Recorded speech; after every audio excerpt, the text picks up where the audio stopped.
Hi friends, this is Dr. Junaid Hakim Anwar. As you know that I am sexologist. आज मैं आपके साथ एक बहुत इम्पोर्टेंट बात शेयर करना चाहता हूँ। उससे पहले एक बात बताना चाहता हूँ। खाना हमारे शरीर के लिए एसेंशियल है, इसके बिना हम नहीं चल सकते। और खाने से ज़्यादा ताकतवर मेडिसिन इस धरती पे कोई नहीं है। समझते हैं? खाने से ज़्यादा ताकतवर कोई दवा, कोई मेडिसिन इस धरती पर नहीं है। लेकिन अगर यही खाना गलत हो जाए तो फिर इससे ज़्यादा ख़तरनाक कोई दूसरी चीज़ भी नहीं। फिर ये एक जहर साबित होता है। और जहर का मतलब ये नहीं है कि इंसान ने खाया और मर गया। मेरी नज़र में वो ज़्यादा ख़तरनाक जहर है कि आप उसे अमृत समझकर खा रहे हैं और काम वो जहर का कर रहा है और आपको पता भी नहीं लगता। ये ज़्यादा बड़ा जहर है। और धीरे धीरे आप इस छोटी सी उम्र के अंदर उन बीमारियों का शिकार हो जाते हैं जो आपको बेड में शर्मिंदा कर देती है, जो आपके पार्टनर्स के सामने आपको नज़रें झुकाने पर मजबूर कर देती है, जिसकी आंखों में आंख मिलाकर देखना चाहिए उसके सामने नज़रें झुकाने पर मजबूर कर देती है। आइए आज इसके साथ एक जंग और एक लड़ाई करते हैं। ऐसे 6 खाने जो हमारे इंडियन डाइट में भरे पड़े हैं, 6 खाने पीने की चीज़ें जो भरी पड़ी हैं और हमें इल्म भी नहीं है कि ये जहर का काम कर रही हैं हमारे शरीर में। ये बहुत सारी चीज़ों में नुकसान करती हैं। चूँकि मेरा टॉपिक मेंस हेल्थ रहा करता है, मर्दों की ताकत, ये वो खाने हैं जो मर्दों की ताकत को, क़ुव्वत को, हिम्मत को और बेड में जोश और उमंग को, या यूँ कह लीजिए एक एनर्जी को आप पूरा करने में फेल हो जाते हैं। ये वो 6 खाने हैं जो अगर आप अपनी डाइट से हटा दें तो यकीनी तौर पर आप 1 महीने के अंदर रिज़ल्ट देखना शुरू कर देंगे और चमत्कारी फ़ायदे आपकी आंखों के सामने होंगे सिर्फ 1 महीने में, सिर्फ 1 महीने में। इसे पाबंदी से बंद कर दें अगर इसमें से कोई एक चीज़ भी इस्तेमाल करते हैं। नंबर 1, जी हाँ नंबर 1, सैचुरेटेड फैट। मुझे बताइए क्या कोई इंडियन डाइट ऐसी है जिसके अंदर समोसे, कचौड़ी, पूरी, पराठे ना हो, डीप फ्राइड चीज़ें ना हो? नहीं है ना? चलिए मान लीजिए रेगुलर बेसिस पे नहीं, लेकिन इन रेगुलर बेसिस पे ये चीज़ें हमारे घरों में आम तौर पर खाई जाती हैं। ये सैचुरेटेड फैट से भरी होती है। और सैचुरेटेड फैट करती क्या है जनाब, जानते हैं आप? ये जितने भी आपको कार्डियोलॉजिस्ट आपसे कहते हैं कि आपको हार्ट अटैक हो गया है, आपका एलडीएल बढ़ गया है, आपका ट्राइग्लिसराइड बढ़ गया है, आपका वीएलडीएल बढ़ा हुआ है, कोलेस्ट्रॉल ख़राब हो गया है, आप हार्ट के मरीज़ हो जाएंगे। और आपने देखा होगा जितने यंग जनरेशन के लड़के एक के बाद एक हार्ट अटैक से गुजर रहे हैं, वो वजह यही होती है, ये सैचुरेटेड फैट आपकी खून की नलियों को तंग कर देती है, नैरो कर देती है, ब्लॉक जमा देती है, जिससे ब्लड सप्लाई की कमज़ोरी हो जाती है। और मैं आपको फिर बताऊंगा लिंग में जो सप्लाई आती है, जो आपको स्ट्रेंथ मिलती है रॉकेट की तरह, जो आपको रॉक हार्ड मिलता है, वो कहाँ से आता है? अच्छे ब्लड सर्कुलेशन से। जब वही कमज़ोर होगा तो कैसे पाएंगे? इसके साथ साथ ये आपके डिज़ायर को भी कम करता है। जी हाँ, परफॉर्म करने के डिज़ायर को, बेड के अंदर जोशीलेपन को भी ये कम कर देता है। आपके अंदर वो हार्मोन नहीं बनने देता। लेकिन यहाँ भी वही बात मैं साथ बताता जाऊँगा कि ये चीज़ भी सिर्फ और सिर्फ 80% लोगों को नुकसान करती है, 20% लोगों को ये भी फ़ायदा देता है। इसकी बस यही वजह है कि जब तक हमें अपने अंदर के मिजाज का पता नहीं होगा, हमारे अंदर कौन सा सिस्टम ख़राब है, कौन से टिश्यूज़ वीक हैं, कौन से टिश्यूज़ मजबूत हैं। बहुत से लोग ऐसे होंगे जिन्हें यही चीज़ें फ़ायदा भी पहुंचा रही होंगी, लेकिन आम तौर से ये अक्सर लोगों को नुकसान ही पहुंचाती है। अब ये किसे फ़ायदा पहुंचाएंगी, किसे नुकसान पहुंचाएंगी, इसको जानने के लिए पहले ये समझना होगा कि किसका मिजाज क्या है, किसके कौन से टिश्यूज़ वीक हैं और कौन से टिश्यूज़ उसके मुतहर्रिक हैं, ज़्यादा हरकत में हैं, अपने एतदाल से बढ़े हुए। जी हाँ, इसलिए हर इंसान को अपने बारे में पता होना चाहिए। इसका लेकिन तरीका एक ही है, या किसी क्वालिफाइड सेक्सोलॉजिस्ट से मिलें या फिर ऑनलाइन हमसे पेशाब का फ़ोटो भेजकर चेकअप करवाएं, जिसकी फ़ीस सिर्फ़ और सिर्फ केवल 300 रुपये है। हर इंसान दुनिया में एक मिजाज का नहीं होता। नंबर 2, जी हाँ number 2, refined carbohydrates. Refined carbohydrates क्या होते हैं, ये आसान ज़ुबान में बता देता हूँ, जो हमारे इंडियन डाइट में है, आसान ज़ुबान में बताता हूँ। Number 1, bread, biscuits. कितना आम है, 1 कप चाय हमारे सामने आती है, ये हर घर में मौजूद है। हम उसे 2 बिस्कुट को उसमें डुबोकर कब खा जाते हैं हमें पता ही नहीं लगता। हमारा पेट जैसे पेट ना हुआ डस्टबिन हो गया। ब्रेड्स, हमारे घर में छोटे बच्चों से लेकर बड़े तक ब्रेड का खान पान और इसका चलन बहुत है। ज़रा मुझे बताइए बटर नान कौन नहीं खाता? ज़रा आप मुझे बताइए पैटीज़ कौन नहीं खाता? फैंस, रस, ये किस घर में अवेलेबल नहीं है? इक्का दुक्का कोई बचा हो तो बचा हो जनाब, अक्सर घरों में तो ये है। और कमाल की बात यह है कि इसको प्रमोट भी ऐसे किया जाता है जैसे अमृत को प्रमोट किया जा रहा हो। अच्छा, ब्रेड्स की शक्लें बदल दी गई हैं। कोई कहता है ये मल्टीग्रेन है, कोई कहता है ये हाई फाइबर है। ड्रामा सिर्फ एक ही है कि सबके अंदर रिफाइंड कार्बोहाइड्रेट्स बहुत अच्छे अमाउंट में होता है। एक आध अगर किसी ब्रेड को छोड़ दिया जाए तो, या फिर स्पेशल तैयार की हुई कोई ब्रेड हो। मैं बात कर रहा हूँ आम ब्रेड जो मार्केट में चलती हैं।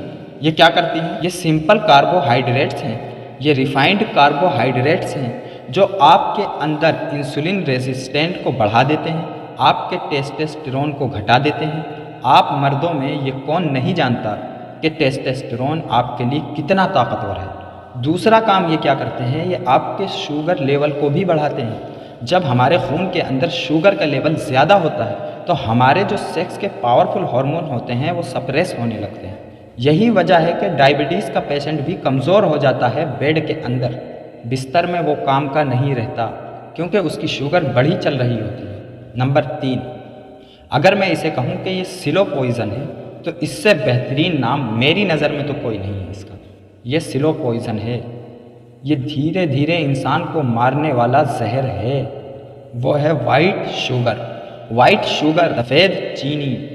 मसलन गन्ने की शक्ल को जितना बिगाड़ा जा सकता था उतना बिगाड़ कर चीनी की शक्ल में आपके घरों तक पहुंचा दिया गया है।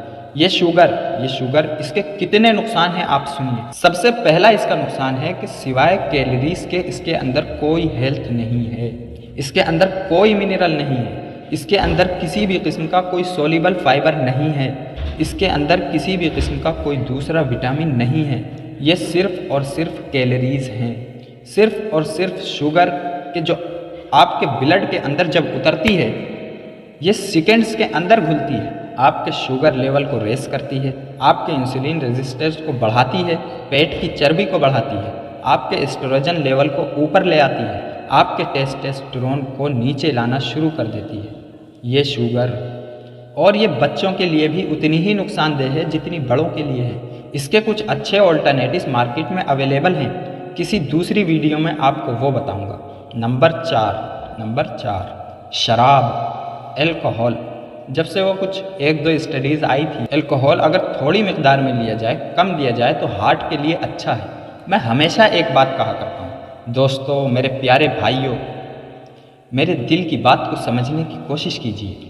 हो सकता है एल्कोहल के कुछ फ़ायदे हों, लेकिन जब किसी चीज़ के नुकसान बड़े हों और फ़ायदे छोटे हों तो उस फ़ायदे को नहीं देखना चाहिए, उसके बड़े नुकसान को देखना चाहिए। एल्कोहल आपके सेक्स ड्राइव को, आपके पोटेंशियलिटी को, आपके बेड के अंदर की पावर को खा जाता है। ये आपके ग्रोथ हार्मोन्स के अंदर, ये आपके इम्पॉर्टेंट सेक्स हार्मोन के अंदर, यंग हार्मोन्स के अंदर कमी लाना शुरू कर देता है धीरे धीरे। नतीजा निकलता है कि आपका बेड ख़राब हो जाता है, आप शर्मिंदा होना शुरू हो जाते हैं। वक्ती तौर से कुछ फ़ायदा दिख सकता है पर लॉन्ग रेंज में ये डैमेज कर देता है, और वक्ती तौर से भी सिर्फ 60 से 70% लोगों को फ़ायदा कर सकता है, बाकी हर किसी को ये नुकसान ही पहुंचाता है, जैसा कि मैं पहले बता चुका हूँ। इसके साथ साथ ये आपकी खून की नलियों के अंदर इन्फ्लेमेशन भी पैदा करता है, जिसकी वजह से आपके पेनिस के अंदर आने वाली, आपके ऑर्गन के अंदर आने वाली जो ब्लड सप्लाई है वो वीक पड़ जाती है, कमज़ोर पड़ जाती है, धीमी पड़ जाती है। 5वीं चीज़ है, कितनी कॉमन है आप भी सुनेंगे, कोल्ड ड्रिंक्स, सोडा। मैं नाम तो नहीं लूँगा, लेकिन हमारे यहाँ के बहुत मशहूर लोग कितने खुले इनके ऐड करते हैं। शायद उन बेचारों को शायद खुद भी इस बात का पता नहीं होता कि वो क्या प्रमोट कर रहे हैं और कंपनीज आपको क्या पिलाना चाह रही हैं। अक्सर सोडास के अंदर, अक्सर कोल्ड ड्रिंक्स के अंदर या तो रिफाइंड कार्बोहाइड्रेट्स या तो रिफाइंड शुगर्स भरे होते हैं और साथ में एक जहर मिला दिया जाता है, स्पार्टियम और आर्टिफिशियल। स्टडीज़ ये कहती है आर्टिफिशियल शुगर्स आपके एस्ट्रोजन को बढ़ाते हैं, आपके सीरोटोनिन लेवल को कमज़ोर कर देते हैं। स्टडीज़ कह रही हैं, मैं अपनी तरफ से नहीं कह रहा हूँ। और हमारे बच्चे भी, बड़े भी, बूढ़े भी, हमारे घर के फ्रिज भी भरे पड़े हैं सोडास और कोल्ड ड्रिंक से। अलग अलग नाम के नए नए रंग और जायके जो कोल्ड ड्रिंक के हैं, और ऐसे हम इसको पी जाते हैं जैसे ये कुछ है ही नहीं, लेकिन ये जहर है आपके लिए। और छठा प्रोडक्ट जो जिम वाले लड़कों में किसी दर्जा कॉमन है और उसके अपने फ़ायदे हैं, वो है सोया प्रोडक्ट्स। सोयाबीन है, सोया चंक्स है, सोया चाप है, और ये कई तरह में आता है। सोयाबीन सबके लिए हेल्दी नहीं है, जैसा कि मैं बताता रहता हूँ कि मिजाज के हिसाब से चीज़ इंसान को सूट करती है, उसके जिस्म का हिस्सा बनती है। हर खाने वाली चीज़, दुनिया में कोई भी ऐसी चीज़ नहीं है जिसे कुदरत ने बनाया हो और वो इंसान को फ़ायदा ना पहुँचाए। पर बहुत से लोग ऐसे हैं जिनको उसका कोई भी फ़ायदा नहीं होता, बल्कि नुकसान होने का ख़तरा होता है। इसलिए इंसान को अपने मिजाज का जानना, अपने सेक्सोलॉजिस्ट क्वालिफाइड डॉक्टर से मिलना, अपने लिए क्या चीज़ बेहतर है, क्या चीज़ ख़राब है, इसका पता होना बेहद ज़रूरी है। मर्दों के लिए ख़ासकर 18 साल की उम्र से लेकर 60 साल के मर्दों के लिए मैं सोयाबीन कभी रिकमेंडेड नहीं करता। क्यों? क्योंकि ये एस्ट्रोजेनिक है, यानी कि ये औरतों वाले हार्मोन्स को बॉडी में बढ़ाती है, मर्दों वाले हार्मोन को कम करती है। कुछ स्टडीज़ ये कहती हैं, तो हम रिस्क की तरफ क्यों जाएं? प्रोटीन ये एक अच्छा प्रोटीन सोर्स है, इसमें कोई दो राय नहीं, ये एक अच्छा प्रोटीन सोर्स है।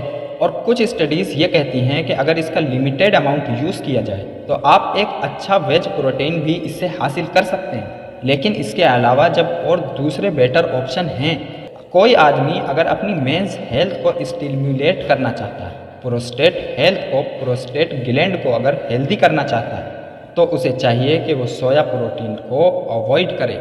उससे उसकी लिबिडो भी कंट्रोल होगी और उसे और फर्दन अच्छा काम करने का बेडरूम में मौका मिलेगा।